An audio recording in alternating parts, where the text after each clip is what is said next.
이승만 TV 시청자 여러분 안녕하십니까? 프랑스의 유명한 역사학자로서 페르낭 브로델이란 사람이 있었습니다. 20세기 역사학의 황제라고까지 칭송을 받았던 사람입니다. 이분은 역사를 구성하는 시간은 세 가지 층위로 이루어진다고 했습니다. 단기, 중기, 장기의 세 가지 층위입니다. 하루하루 또는 해마다 수많은 사건이 꼬리를 물고 일어납니다. 때때론 전쟁이 일어나 수많은 사람이 죽고 다칩니다. 이것이 단기의 시간입니다. 그 격동의 변화에도 불구하고 보통 사람들의 일상생활은 그들이 놓인 자연 환경의 리듬에 따라서 또는 그들이 신앙하는 종교의 의례에 준해서 큰 변화 없이 이어져 갑니다. 그것이 장기의 시간입니다. 장기 지속 또는 구조라고도 했습니다. 자연지리, 기후, 언어, 종교, 심성 등이 이 장기를 구성하는 요소입니다. 중기의 시간에 대해서는 설명을 생략하겠습니다. 브로델은 1차 세계대전 때 지중해 연안의 어느 프로스에서 몇 년간 생활을 했습니다. 철조망 바깥에서 전개되는 어촌의 일상생활은 세계대전의 격동 속에서도 해마다 철따라 상당한 규칙성으로 반복되었습니다. 거기서 브로델은 장기의 시간을 발견했다고 합니다. 장기의 시간은 매우 늦게 흐릅니다. 100년 단위로 겨우 약간의 변화가 관찰될 정도로 그 속도는 느립니다. 그 시간 속에서 벌어지는 일반 민중의 이름 없는 사람들, 민중의 일상생활과 심성의 역사를 추구한 것이 브로델의 위대한 업적입니다. 저는 이 시리즈 강의에서 반일 종족주의라는 개념을 제기하면서 브로델의 역사학을 떠올렸습니다. 반일 종족주의는 한국인의 내면을 구성하는 장기 지속의 심성과 같다는 생각이 들었기 때문입니다. 보통의 한국인들은 일본에 대해서 좋은 감정을 가지고 있지 않습니다. 불쾌하거나 적대적인 감정을 가지고 있죠. 그것은 오랜 역사로부터 물려받은 것입니다. 저는 7세기 말 신라가 삼국을 통일하면서부터 그러했다고 생각하고 있습니다. 이후 천수백 년간 한국과 일본은 아주 가까이 붙어 있는 나라이면서도 정부 차원이나 민간 차원의 교류는 참으로 희박했습니다. 가까운 두 나라가 그토록 소원했음은 세계사에서 유례를 찾기 힘들 정도라고 생각합니다. 그러한 가운데 일본에 대한 객관적인 이해는 거의 완벽할 정도로 결여되어 왔습니다. 조선 왕조가 그린 일본의 지도가 몇 장 있습니다만 어느 하나 일본의 모습과 비슷한 것을 찾을 수 없습니다. 18세기 중엽에 그려진 어느 지도에서 일본은 수많은 섬으로 이루어진 나라입니다. 지금 보여드리는 이 화면이 이 18세기에 그려진 조선 왕조가 그린 일본 지도입니다. 여기서는 천황이 사는 경도와 기내는 있는데 장군이 사는 에도와 관동은 없습니다. 조선은 일본의 지리, 문화, 정치, 경제에 대해 아무것도 알지 못했습니다. 그저 바닷속의 오랑캐라고만 감각을 했습니다. 그 점은 크게 말해 21세기 초 오늘날에도 마찬가지입니다. 오늘날 한국의 학자 가운데 일본의 역사, 문화, 정치, 경제에 대해 전문적 식견을 가지고 있는 사람은 거의 없습니다. 몇 년 전에 저는 조선의 노비와 일본 중세의 노비를 비교 분석한 논문을 쓴 적이 있습니다. 그때 한국의 역사학자 가운데 일본 중세사에 대해 논문을 쓴 사람이 단 한 사람도 없다는 사실을 알게 되었습니다. 몇 사람의 일본 전문가가 있는데 알고 보면 한일 양국의 관계사를 전공하는 데 그치고 있는 실정입니다. 이웃나라에 대해서 그토록 무관심한 것, 그런 가운데 얼토당토하는 무지가 횡행하는 것, 그 무관심과 무지가 때때로 강렬한 적대 감정으로 표출되는 것은 우리 한국인이 아주 오래전부터 이어온 장기 지속의 심성이라고 할 수 있습니다. 반일 종족주의의 저변에는 이 같은 장기 지속의 심성이 흐르고 있습니다. 반일 종족주의의 형성에는 이외에 몇 가지 더 고려할 문화적 요인이 있습니다. 종족 수준의 적대 감정을 지속적으로 재생산하는 어떤 구조가 한국인의 자연관, 나아가 삶과 죽음의 원리에 내재해 있다고 하겠습니다. 오늘 이 강의의 제목을 반일 종족주의의 신학으로 붙인 것은 그 같은 취지에서입니다. 우선 한 가지 지적할 요인으로 한국인이 공유하는 자연관으로서 토지 기맥론입니다. 즉 토지에 어떤 길하거나 흉한 기맥이 흐른다는 생각입니다. 그에 대해서는 이 시리즈 강의에서 여러 차례 되었기 때문에 자세하게 설명하지는 않겠습니다. 그로 인해 한국인은 전 국토를 하나의 신체로 감각합니다. 조선시대에는 중국을 세계의 중심으로 간주하는 세계관을 반영하여서 중국에 절을 하는 노인의 모습과 같다고 했습니다. 20세가 되어서는 그 모습이 백두산을 정수리로 하는 호랑이의 모습으로 바뀝니다. 바로 이 그림이 그것이지요. 무궁화 피는 강산은 맹호의 기상, 건역강산 맹호기상이라는 바로 이 그림이 우리 한국인의 토지 기맥론을 상징하는 좋은 예입니다. 그러한 신체 감각은 어느덧 강렬한 반일 감정의 원천으로 그 역할을 바꿉니다. 일본화 후지를 자랑 마라. 우리에게도 백두가 있다. 백두산에서 활동한 독립군이 불렀다는 군가의 한 토막입니다. 그렇게 이 백두산은 반일 독립운동의 상징으로 바뀌었습니다. 독도의 경우도 마찬가지입니다. 조선시대는 독도에 대해서 알지 못했습니다. 크게 말해 1950년대까지도 그러했습니다. 이후 일본과 분쟁이 개시되자 독도는 갑자기 이 건미스 보는 이 독도는 갑자기 반일 적대 감정의 가장 치열한 상징으로 떠올랐습니다. 거기에도 어김없이 토지 기맥론과 국토 신체론이 작용하였습니다.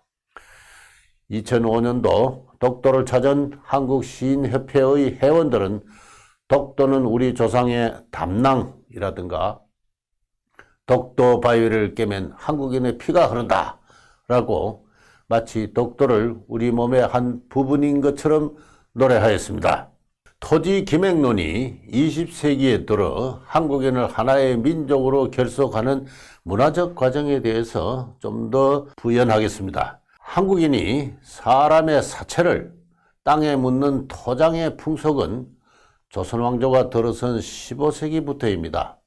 그 이전은 불교의 시대였으며 장례는 대개 화장의 방식이었습니다. 죽은 조상에 대한 제사도 절에 가서 망자의 극락왕생을 비는 불공의 형식이었습니다. 집집마다 조상에 드리는 제사는 고려시대까지만 해도 있지 않았습니다. 조선왕조와 더불어 유교의 시대가 열렸습니다. 그에 따라 삶과 죽음의 원리, 곧 이성과 저성의 관계가 바뀌었습니다. 유교의 세계에서 사람의 생명은 혼과 백의 결합입니다. 사람이 죽으면 혼은 공중으로 흩어지고 백은 땅으로 스며듭니다.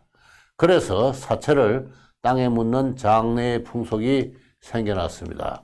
죽은 지 얼마 동안 혼과 백은 생기를 유지합니다. 그래서 후손이 제사를 통해서 부르면 공중의 혼과 땅의 백은 다시 결합해서 후손을 찾아와 제사를 흠향하고 복을 내립니다. 그리고선 다시 공중과 땅으로 돌아갑니다. 세월이 오래 지나면 혼과 백은 생기를 완전히 잃고 사라집니다. 마치 화롯불이 서서히 식어서 재가 되는 이치와 같다고 했습니다. 혼과 백이 생기를 유지하는 기간은 죽은 사람의 지위와 밀접한 연관이 있는데 천자는 5대, 제후는 4대, 대부는 3대, 그 이하는 2대라고 했습니다. 그렇게 대가 다하면 죽은 사람에 대한 제사는 멈추고 그의 신주마저 땅에 묻히게 됩니다. 이상이 중국 고대의 주로에서 정립된 유교의 사생관과 제사의 의미입니다. 외래 유교는 전통문화와 상호작용하였습니다. 유교는 전통문화를 억압하기도 했지만 그에 제약되기도 했습니다. 그 과정에서 중국과 상이한 조선 고유의 유교가 형성되었습니다. 유교가 전통문화에 영향을 미친 한 가지 예로서 토지기맥론의 강화를 들 수 있습니다. 토지기맥론이 언제 성립했는지는 확실치 않습니다만 늦어도 삼국시대부터라고 알려져 있습니다. 그렇지만 불교가 지배한 고려시대까지는 그리 큰 위세를 떨치지 못했습니다. 토지기맥론은 조선시대 이후 사람의 사체를 땅에 묻으면서 생명의 한 요소인 백이 땅에 더해지자 점점 강해지기 시작했습니다. 조선왕조가 남긴 지도에서 그 점을 알 수 있습니다. 후대로 내려올수록 전국의 지도는 산맥의 지도로 바뀝니다.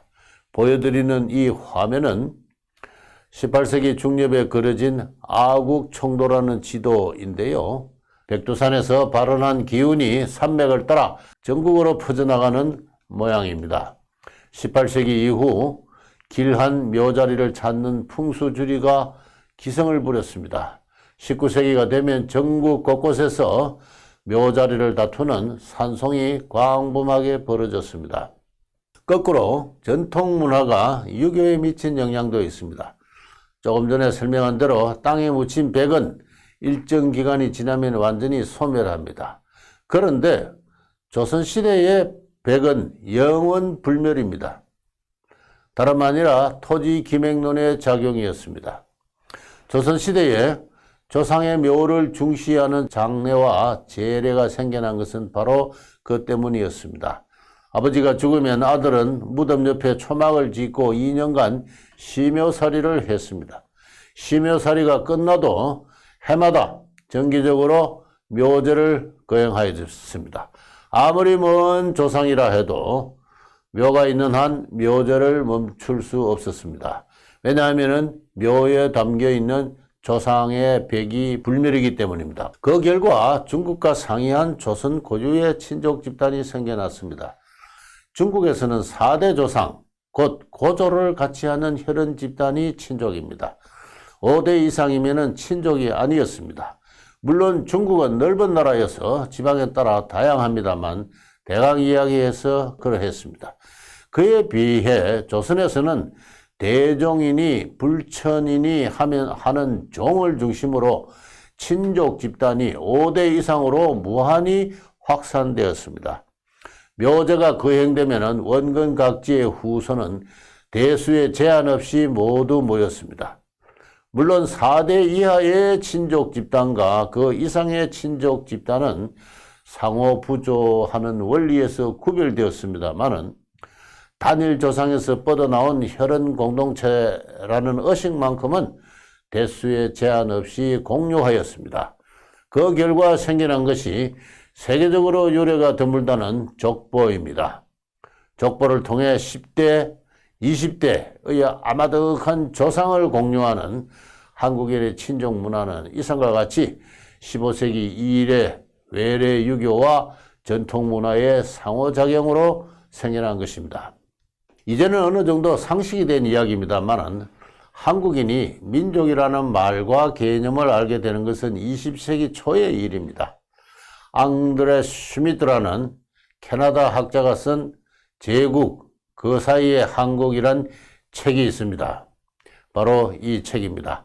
한국인이 민족이라는 개념을 수용하는 과정과 실태를 잘 묘사한 책이지요. 민족이란 말은 영어로 nation입니다. 그것을 어떻게 번역할 것인가를 두고 메이지 시대의 일본은 여러 가지 대안을 모색했는데 결국 민족이라는 말로 낙착되었습니다. 그 번역어가 들어와 정착하는 과정, 우리 조선에 들어와서 정착하는 과정 역시 철저히 조선의 전통 문화와 상호작용하는 과정이었습니다. 그 점을 스미드의 책이 잘 밝히고 있습니다.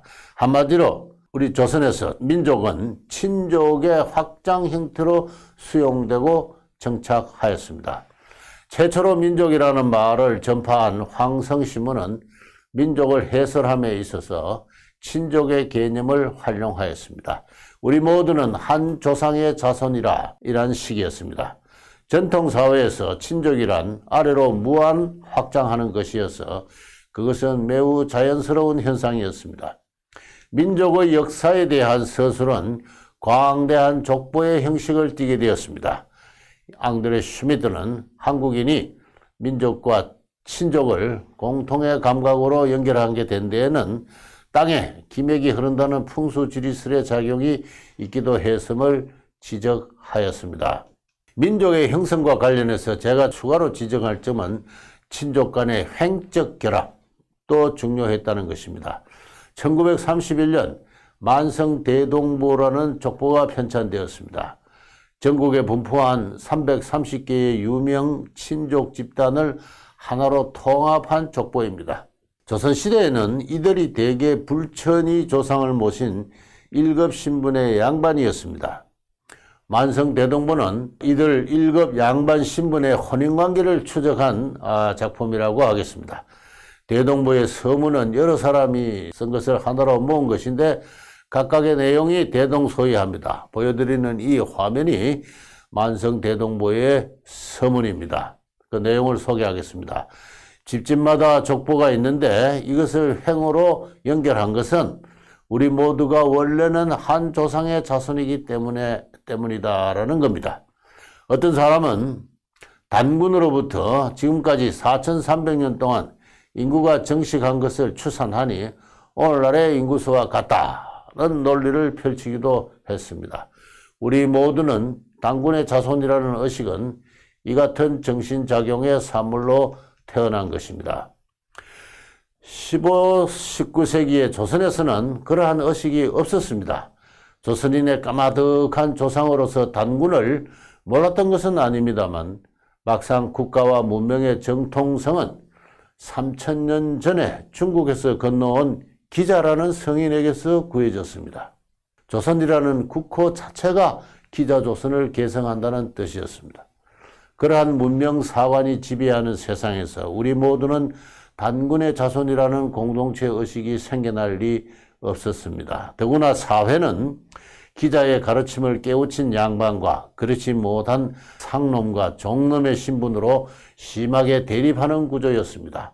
그러한 사회구조 역시 민족의 성립을 저해하였습니다. 민족은 기자의 나라가 망하고 양반 신분도 해체된 20세기에 들어 한국인 모두가 일제의 억압과 차별을 받으면서 생겨난 새로운 공동체 의식이었습니다. 민족의 형성과 관련해서 전통 문화의 작용 한 가지를 더 지적하겠습니다. 이 점은 종래에 전혀 주목되지 못한 것입니다만 제가 볼 때 이것이야말로 매우 중요하다고 여겨집니다. 우선 신채호가 쓴 소설 꿈하늘을 소개하겠습니다. 화면에서 보는 이 사진의 주인공이 신채호입니다. 신채호가 민족주의자로 변신하는 과정을, 그 내면의 변화 과정을 서술한 자전적 소설이 바로 이 꿈하늘이라는 그러한 작품입니다. 어느 날 꿈속에서 문득 깨어나니 신채호는 한놈이란 이름의 인간으로 태어나서 큰 무궁화꽃 위에 앉아 있었습니다. 한놈은 삼한의 대장부라는 뜻입니다. 한놈에게 고구려의 을지문덕 장군이 나타나서 말합니다. 한놈아, 이성의 성자는 저성의 수도 성자이고 이성의 패자는 저성의 수도 패자이니라. 이성의 양반은 저성의 수도 양반이고 이성의 종놈은 저성의 수도 종놈이니라. 그리고선 을지문덕의 고구려 군사와 중국 수나라의 군대가 충돌하는 장면을 재생해 보이는데 역시 얼찌문덕의 군사가 수나라의 대군을 무찔러버리고 맙니다.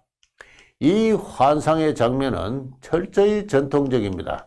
다름 아니라 한국인의 정신세계를 오랫동안 지배해온 바로 이 샤머니즘이 그 소설 가운데 오롯하게 그 모습을 드러내고 있습니다. 샤머니즘의 세계에서 사자의 영은 불멸입니다. 불교와 기독교의 세계에서는 사람이 죽으면 삼도천이나 요단강을 건너갑니다. 다시는 돌아오지 못하는 영원한 이별입니다. 그 저승의 세계에서 인간은 절대자 신 앞에서 심판을 받습니다. 인간은 죽어서는 모두 평등해집니다. 양반도 없고 종놈도 없습니다. 심판의 결과 선한 사람은 극락이나 천당으로 가고 악한 사람은 나락이나 지옥으로 떨어집니다. 샤머니즘의 세계에서는 그렇게 건너갈 저승이 없습니다. 이성과 저승을 가르는 경계가 명확하지 않습니다. 사자의 영은 저승으로 가지 않고 이성에서 공중으로 떠돕니다. 그런 가운데 생자로부터 분리된 독립적 인격으로 활동합니다. 아버지의 사령은 아들이 제대로 대접을 하지 않으면 화를 내며 아들에게 해악을 끼칩니다. 가장 치밀한 아버지와 아들 사이라 해도 아버지의 사체는 아들에게 두려움의 대상입니다. 그것이 바로 유사 이래 한국인의 정신문화를 지배해온 샤머니즘의 세계입니다. 불교의 시대를 걸쳐서도 샤머니즘의 세계는 존속하였습니다. 조선시대에 조선에 들어온 유교의 사상과는 전통 샤머니즘의 작용을 받아 독특한 변형을 이룩하였습니다. 사자의 백이 토지 기맥론의 작용을 받아 영원 불멸이 되듯이 사자의 혼도 샤머니즘의 작용을 받아 영원 불멸이 되었습니다. 유명 양반 신분의 친족 집단이 불천이의 신주를 모시는 것은 위대한 조상의 혼은 불멸이라는 생각 때문에 그렇습니다. 앞서 지적한 대로 원래 조상의 제사에는 대수의 한계가 있습니다. 4대가 지나면 신주를 땅에 묻고 제사를 중단합니다. 그럼에도 불구하고 관료와 학자로서 특별한 명망을 얻은 조상을 둔 집안에서는 불천이라 하여 신주를 묻지 않고 영구히 제사를 지냅니다. 바로 이와 같은 친족 집단의 불천이 제사, 이 유명한 경상도 어느 지방의 불천이 제사인데요. 그러한 친족 집단이 19세기까지만 해도 대략 200개 정도에 불과했는데 일제하에서 330개로 늘고 오늘날에는 이와 같은 불천이 제사를 지내는 집단이 476개나 된다고 합니다. 불천이 제사는 그보다 훨씬 광범한 묘제와 더불어 사자의 영은 불멸이라는 관념을 확산하였습니다. 그 모두 유교의 사생관과 전통 샤머니즘이 상호작용하여 만들어낸 것입니다. 불천이 제사가 상징하듯이 사자는 죽었어도 생자의 신분을 유지합니다. 신채호가 한놈아, 이성의 양반은 저승에서도 양반이고 이성의 종놈은 저승에서도 종놈이니라 한 것은 그가 지어낸 말이 아닙니다. 그가 어릴 때부터 익숙하게 호흡한 조선 전통문화의 사생관을 표현한 것입니다. 그러한 정신문화에서 신채호가 발견한 민족은 얼찌문덕이나 강감찬, 이순신과 같은 위인들의 혼백으로 짜인 것으로 하겠습니다. 전쟁에서 패배하거나 도망친 사람은 죽었어도 패자이니까 민족의 성원이 될 수 없습니다. 신채호의 표현에 의하면 그들은 똥물에 튀겨 버려질 존재입니다. 하찮은 종놈이니까 신성한 민족의 반열에 끼지 못합니다.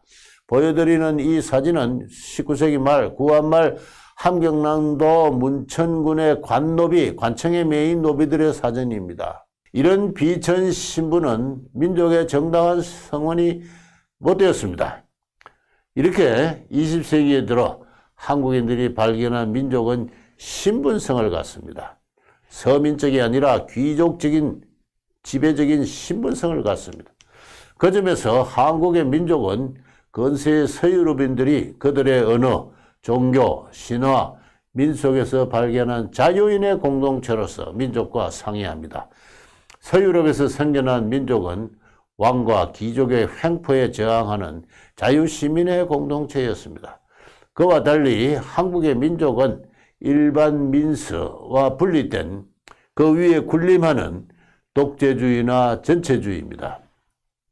그것이 순수 형태로 완성된 것이 다름 아니라 오늘날 북한의 세습왕조 체제의 김일성 민족입니다. 북한은 1998년 헌법을 개정해서 위대한 수령 김일성 동지는 민족의 태양이시며 조국 통일의 구성이시다 라고 선포하였습니다. 이후 북한에서 민족은 김일성 민족으로 바뀌었습니다. 남한의 민족주의가 이 같은 북한의 동향과 무관하다고 생각하면 큰 오산입니다.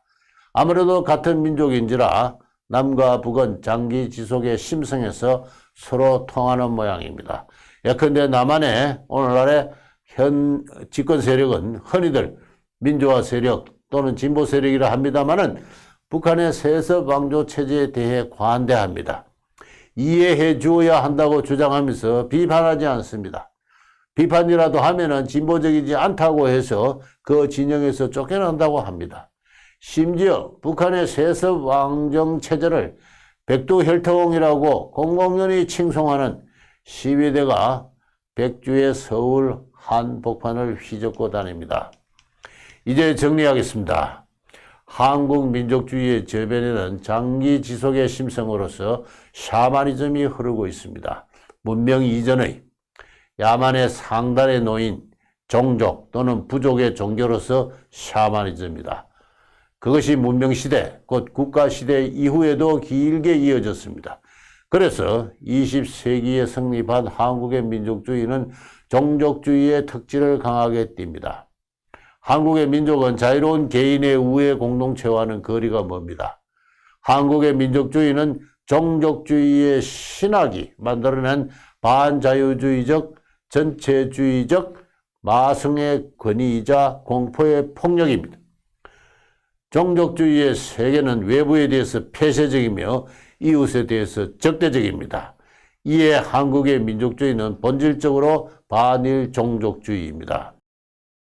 한국의 정치가 자유민주체제로 발전해 가기 위해서는 한국의 경제가 자유시장 경제로 진입해 가기 위해서는 한국의 문화가 선진적 교양으로 성숙하기 위해서는 이 역사와 함께 오랜 반일 종족주의로부터 탈출할 필요가 있습니다. 쉬운 일은 결코 아닙니다.